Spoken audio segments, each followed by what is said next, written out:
gentlemen, here is your host, Gay Byrne.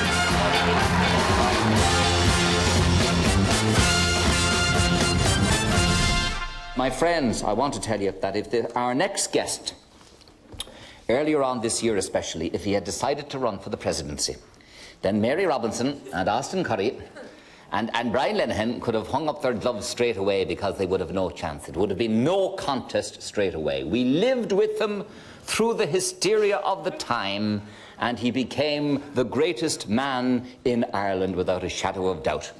Would you welcome, please, Mr. Jack Charlton? How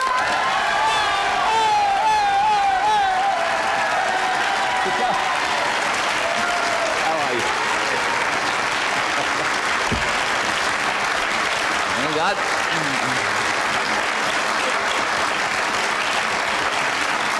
Don't give over.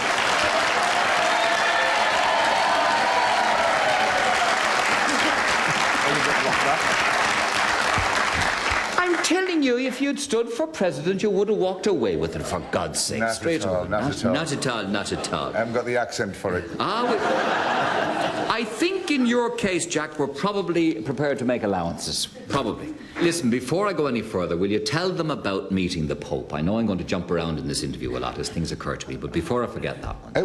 Well, I mean, I'm not a Catholic. I'm a Protestant, but all the lads are Catholics, and we have pretty well every time we go, we have one of the monsignors or someone comes in and does a mass for the lads.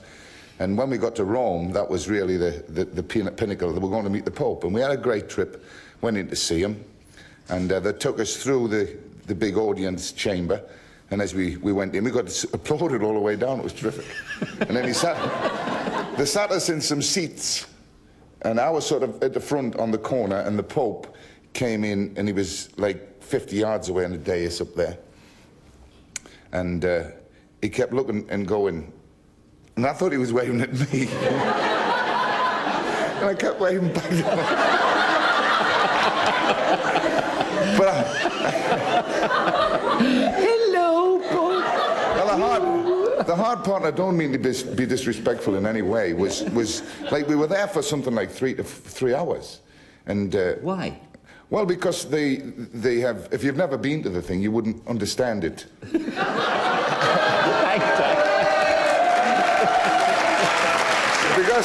Because there are people from all around the world, and there may be 2,000 or 3,000 people in this chamber. Yeah. Some of them would sing a song, and another group would sing a song, and then the Pope would make a speech in 3 or 4 different languages, which would be repeated by the different lieutenants and things. Yeah. And they would introduce everybody, and it just went on. And the hard part I found in it was not the yawn. Because on the other side of the auditorium, there were a bank of photographers. You know, and you know the cameras are pointing and they're waiting for you. I was convinced they were waiting for me to make one indiscretion, like oh. And if I'd have done that once, I would have been on the front row of the people of the news of the world, all a lot of them. So it was like when you wanted to. Yeah. But it was a lovely trip, and we all thoroughly enjoyed it. It was a terrific day. And did he talk to you then? Didn't talk to me very much. He just said, I got introduced. They wanted me to stand at the front so he could come and meet me first, but I didn't like that. So I pushed Charlie O'Leary in the front. And he took a fancy to Charlie. He talked to Charlie for a long time, and he talked to Mick Byrne. Well, he didn't talk to Mick Byrne much because Mick kept kissing his hand.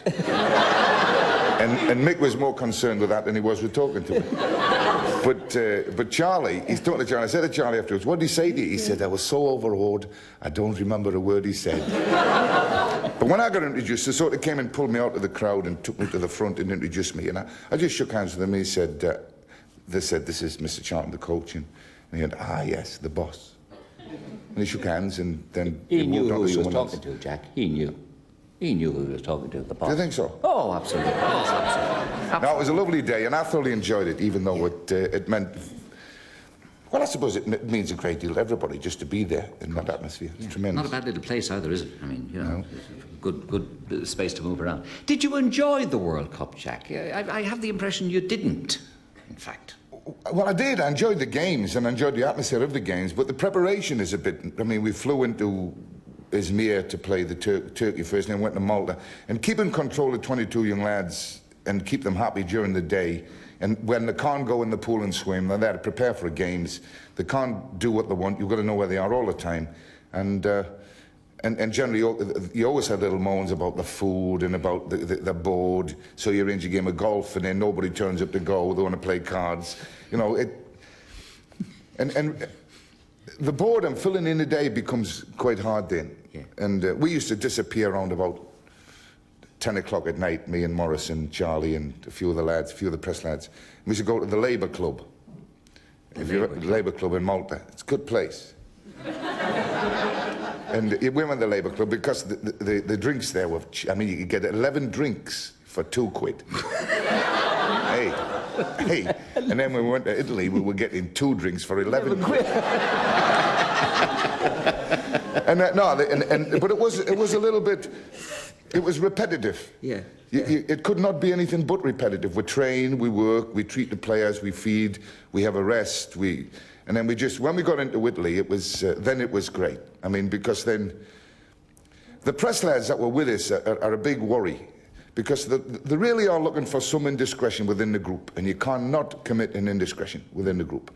I mean, one day, one of the lads, we came back and we were taking the lads out for lunch down at a restaurant way down in St. Julian, I think it was. Nice restaurant there, and I'd been before, so I took the lads for lunch, just to break the day, never change. And the bus driver who took us had taken us training in the morning. And when we came out after having dinner, and we were stood around for about an hour waiting for this bus to come and pick us up. Nobody came, so we rang the bus, and the guy said, he's not coming. He won't come and pick you up. So we said, what for? He said, well, somebody's piddled on the floor of his bus. And I said, you're kidding. What are you talking about? He said, yeah, there's water on the bottom, on pools underneath the seats on his bus.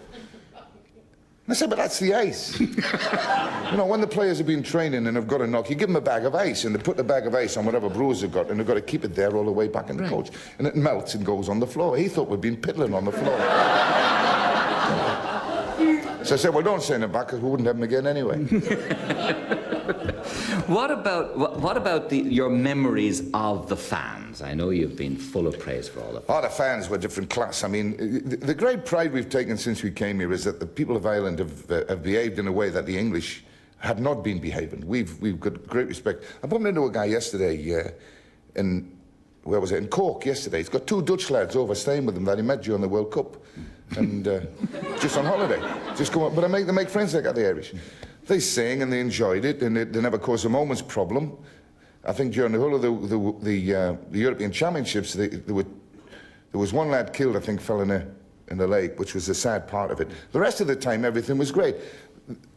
They went into a bar and they had a drink and they sang and everybody joined in and they became our friends. It was exactly the same in Italy.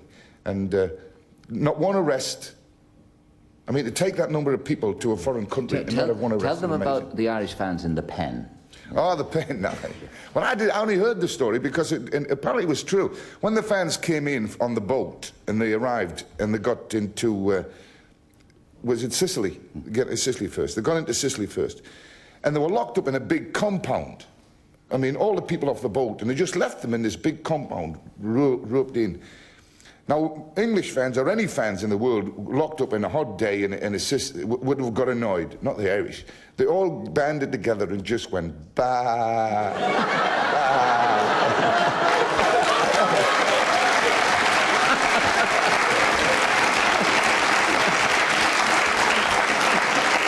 And if you've got 500 people doing that, the Italian authorities couldn't stand it for very long and they let them out.